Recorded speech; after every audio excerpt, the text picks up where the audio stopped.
Hey everyone, welcome back to another market update. Today we're going to go through the market and see what happened in July and August and what is to come for the fall market. Now, what happens, July and August are really slow months in the Ottawa market, and they typically bring a pretty big downturn for that summer market, but there is a significant bump in the month of September and October. So let's see what's going on in the market and what we have to see in the future and what's currently happening. So first things first, just want to go through some of the sold listings here. So basically, if we look at this graph here, this is, the black line is 2026. So we're much lower. We're actually, a 10%, almost 11% difference between the last 3 years. So like going through it right now, we had 2026, we had 320 sales, the lowest since 2023. Last year we had 359. In 2024 we had 375. So what's going to happen? It's hard to say, right? But typically July and August are slow months, and this is pretty standard. Most people have bought during the spring market, so that is, a lot of those buyers are gone. We know that there is a significant bump here. So like obviously this week here, the following week is Labor Day weekend. So that is also a slow week because it's a long weekend. People are getting ready for school. I know school starts this year at the last week of August or today. But what we are going to see is we're going to see much more activity in the next few weeks. And then it's going to slowly come down to a grinding halt as we head into November and December. But yeah, that's kind of where we're at. Pretty stagnant the last 8 weeks, I'd say. Since June is kind of like what we're looking at. New listings, though, this is something a little bit different. So we're seeing more listings hit the market. Now, one thing we always talk about on new listings is, okay, so we're up 15% on new listings. So 15% more inventory. This week we had 720 new listings hit. Now, the same time last year, we had 625. So 100 more listings than last year during the same week. And, kind of same numbers all across the board for the last few weeks, right? Much higher than the last few years. Even last year was a pretty significant amount of inventory, but we're seeing it this year grow and grow more.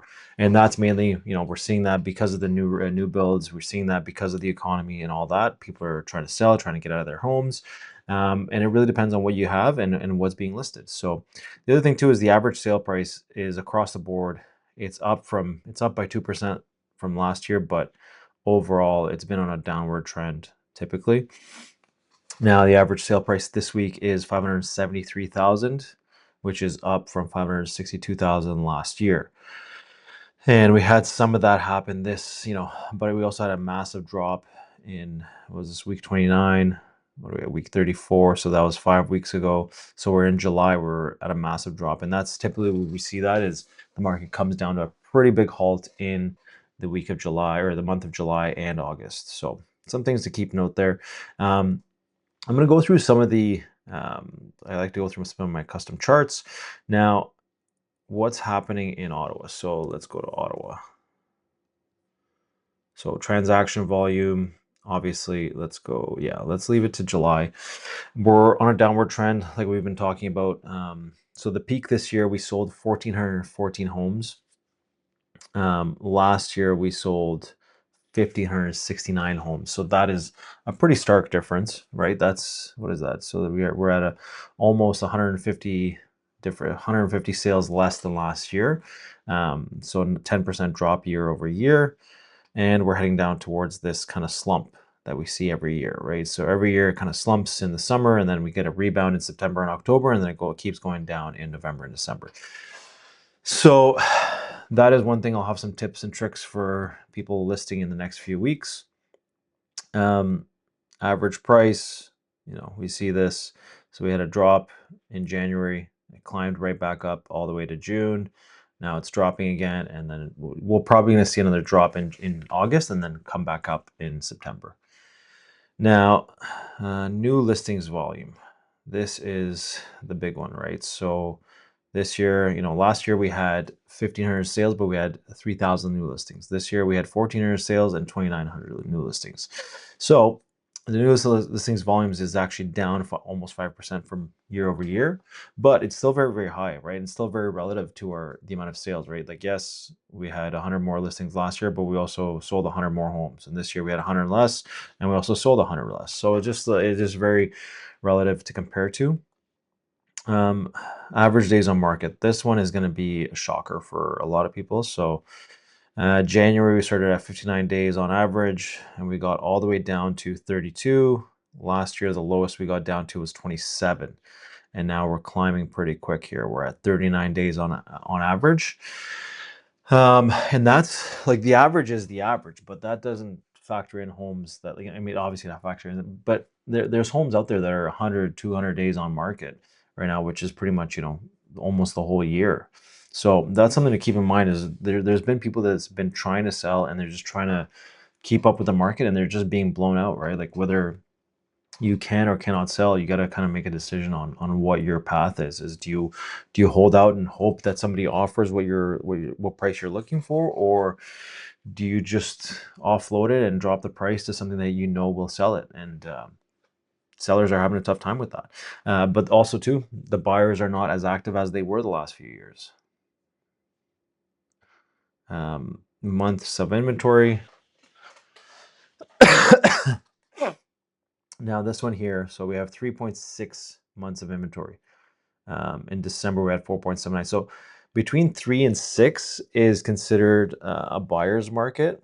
Depending on the area, it is a seller's market. So areas like Hintonburg, Westboro, the Glebe, Alta Vista, Rothwell Heights, all these like more premium neighborhoods, they do sell a lot quicker, especially if they're priced appropriately. They will have tons and tons of bidding wars and stuff like that.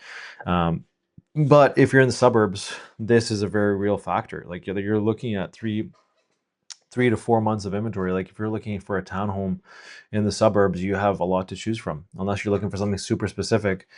I don't know why you would. If you're looking for a townhome, it's a starter home, so you have tons of choice. But even for singles too, right? Like you're gonna have tons of choice in the suburbs. It just depends on location, and location is one of the biggest factors in the real estate market. Now, average sale price to list price. So on average, the average seller is getting about 97% of their asking price, right? So this, like, where were we here? So in May, yeah, so May we got to 98.7. So that means almost 99%. So basically in May, at the peak of the market, people were getting really close to asking or over asking on average. But right now, on average, the average is much lower, right? I know there's small numbers and small increments, but it does make a difference, and you can see it happen throughout the market. Now, the amount of active listings. So this year is the highest. So we had June 2026, we had 4,400 active listings, which is massive. That's a 12% increase from last year, which was, the peak was 4,000 in September. And in June, they had 3,900, May 3,900. So this year, we'll see what happens in September. It might look very similar to this, to be honest with you, because I know typically we do see a lot of cancels and relists. We do see a lot of people holding off from selling in the summer to selling it in the fall because they know there is a bit of a bump here and it's kind of their last chance to sell before the winter, because we know the winter is going to come down to a halt and it's kind of clearance season, right? So if you're looking to sell your home in November and December, it's got to be priced appropriately for people to want to come out of their house and go shopping for homes, right? You got to give them a reason to come out and see homes.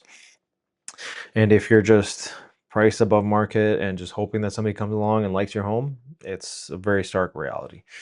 Now, some tips and tricks. Now, for buyers, right now we're seeing a lot of things move, especially on the rates side of things. So if you're looking at buying and you haven't talked to your mortgage broker or bank or anything like that, now is the time to do it, because we are seeing fluctuations in the bond markets, the economy, the war going on, all these different things factor in. And what's going to happen is we have a rate announcement coming next week. Now, the rate announcement is for variable rates, right? But the bond yield is what factors in for the whatchamacallit, for the fixed rates. Now, we want to always talk about that, the Canada bond yields. So we'll go in here. Where is it?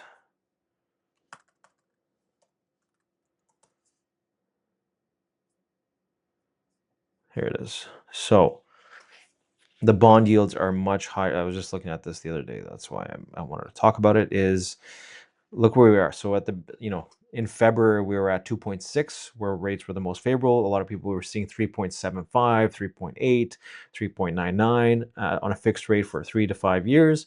Now it's going to be very hard to get that 3.99. A lot of the lenders that have the 3.99, 3.8 are very busy. And when they start getting busy, they start cranking up the rates too. And typically we see about a 1.5 to 2% difference between the fixed rate and the bonds. So that is something to keep an eye on. So if you're a buyer, you want to make sure you're talking to your bank. You might want to make sure you're locking in for the next 120 days, because you don't know what could happen. Could rates fall in the winter? Maybe. Could they go up? Also a big maybe, because it's more likely, seeing how where the economy is going, it's more likely that the rates do go up than it is they go down. Now, what's my prediction on what's going to happen with the fixed rates, or sorry, the variable rates? I don't think we're going to see a rate drop anytime soon. I don't see that happening. They said they're going to see at least 1 to 2 rate drops this year. We haven't seen a single one. They've been holding pat, and that's pretty standard based on what's happening with the economy. Our gas prices are insane. Like, all these different things are moving. So I don't see any movement on the rates anytime soon. Maybe early next year, but that's still to be determined, and we don't know what the next year market is going to look like. Now, if you're a seller, my biggest tip is get aggressive, get priced appropriately, make sure you know what's happening in the market. Don't list at what other homes are listing at, because they're not selling. A listing is not a sale. You gotta look at what's sold in the past 2-3 months. Really, you want to look at what's sold since June, because March, April, May numbers are very different than June, July, August numbers, and you want to be pricing for that last few bit, as opposed to pricing for what homes sold in the spring.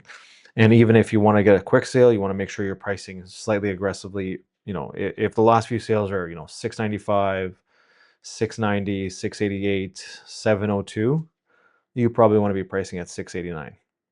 Right? Like, you want to make sure that you're getting tons of traction. You want to make sure people know that this is a deal. And at 689, compared to the other ones that sold a little bit higher, you might actually get more traction, especially if there's homes sitting there at 705, 710, 699, and they're not selling. You want to be just slightly under, just so you get the most traction and be the best listing on the market, right? Along with having the staging, having the best photography, best videography, all that stuff. You want to make sure you're doing everything you can to pump up your listing and make it the best one available on the market. Now, that's all I got for now. We're gonna go a little bit more in depth. I'm gonna come back with another video on what's happening with the rates. We're gonna see that next week, and then we'll have another market update next week as well, with the August numbers, and we'll go from there. Now, if this video helped you, or if you're looking to buy or sell in the next few years, if you're looking to buy or sell in the next few weeks or months, or planning for next year, feel free to drop a comment or or send me a message directly, and I would be happy to help you guide you through the market and understand what is actually happening in the next few months. All right, have a good day. Thank you.